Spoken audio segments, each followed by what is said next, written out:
get a note out there, get it to Oso, who, as the leader and the most vocal one, would quickly organize people and get them into their spots. Yeah, it's just what we do to try to be as prepared and clear as possible. I'm no football coach, but watching the game as a spectator, I I saw a lot of Oso and other players sort of gesticulating and moving around. There seemed a lot of communication with the team. You've talked a lot about how this unit is functioning as a team. Are you seeing that more on the field in instances like that? Absolutely. What is great is that guys are really understanding their roles, and the leaders have really taken to embrace what it is we're doing, regardless of shape or whatever the tactics are on the day. And I just think everyone is so intent on getting people into the right spots, being as prepared as possible that you do see that sort of gesticulation, and urgency is really the word. It's urgency to get us as set as quickly as possible. Okay, I'll let others ask questions, then come back in. Go ahead, John.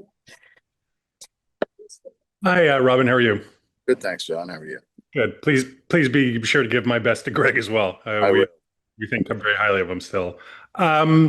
You're facing an LAFC side that has won 5 games in a row, but like you, they're going to be missing some key players as well through international call-ups.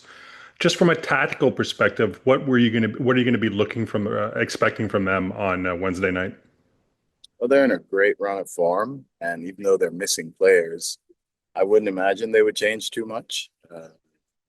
They have a good team and they have a deep team, and they can really plug and play and be very, very similar in certain ways. So I'd be surprised if they made changes, but you never know. You try to be as prepared as possible for all scenarios. Go ahead, James. Thanks, Ale. Hey, Robin. Hey, James, how are you? I'm doing all right. I almost never get to ask this question, but what's the injured list looking like? I saw Sifu came off with a little bit of something the other night. Yeah, he was just cramping. He seems to be good to go. Injury situation. I don't really think we have no debilitating injuries. I'm sure there's lots of soreness and fatigue, but having played a few days ago, but I think LAFC will be in a similar boat. So I'm sure we'll freshen up with a few different players, and I would imagine they will as well. Go ahead, Neil. Robin, I wonder, the way things have been going with the team and there have been positive steps, do you wish there were more games to come? I mean, you only have 2 left, and it seems a bit sad the way things are going. Yeah, I really do, to be honest. I've been so proud of how this team has dealt with everything that's been thrown at them all year. The year started in turmoil, to be quite honest, and they just put their heads down and kept working. And throughout the year, we've had lots of turnover, lots of faces gone, new faces in. And the common theme is that they just keep working. And we see the progress, certainly 8 draws in a row. We'd love for some of those to be wins, but we're keeping ourselves in games, and we're making sure that we remain in games. And I keep saying this every week. It's about getting slightly more precise in the final third. And I wish this was May, put it that way. We feel like we've come together as a group. And, the more games we have, the better we think it would continue to become. Thank you. Go ahead, John. Robin, I wanted to ask about Kevin Long. What is his status? Yeah, I think he's not going to be available for the rest of the year, given his hamstring injury. So, unfortunately, he's worked extremely hard to try to get back, and the medical staff has worked really diligently with him as well. And I just think it's not going to happen in the short period of time that we have. Go ahead, James. Thanks again, Ale.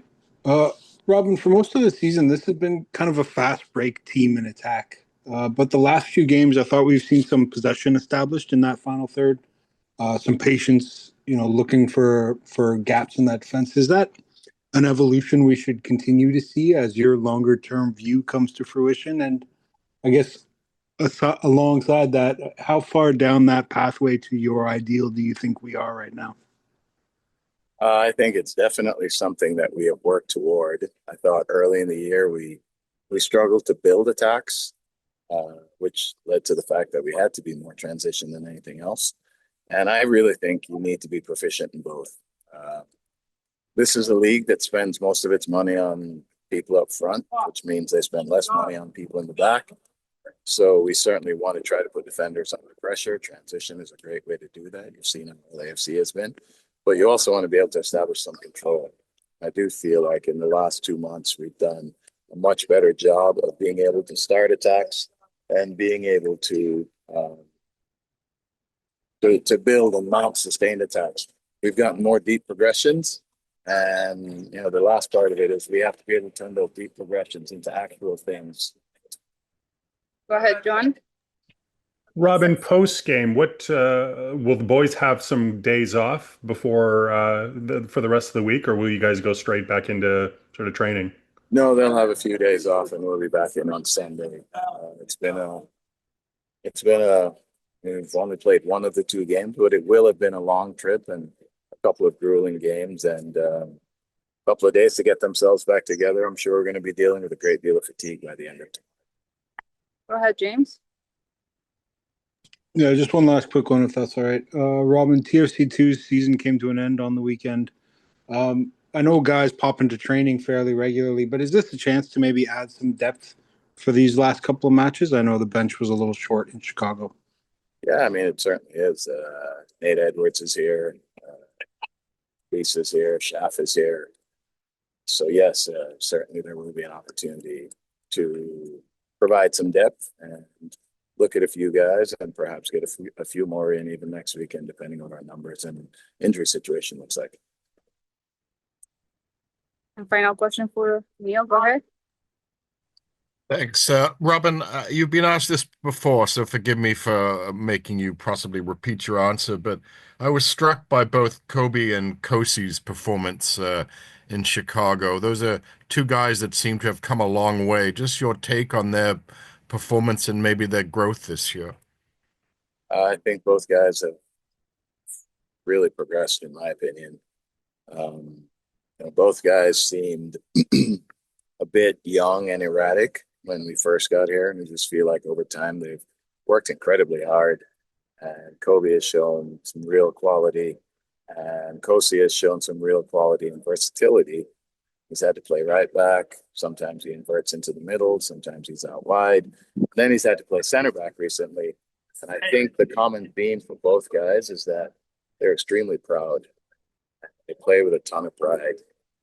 They both play with a lot of no quit in them. And I think as a result, they've just dug in and worked really hard, and they have really earned the respect of the group. And these are 2 guys who I think have been really, really valuable for us in the stretch over the last couple of months where we've had some success.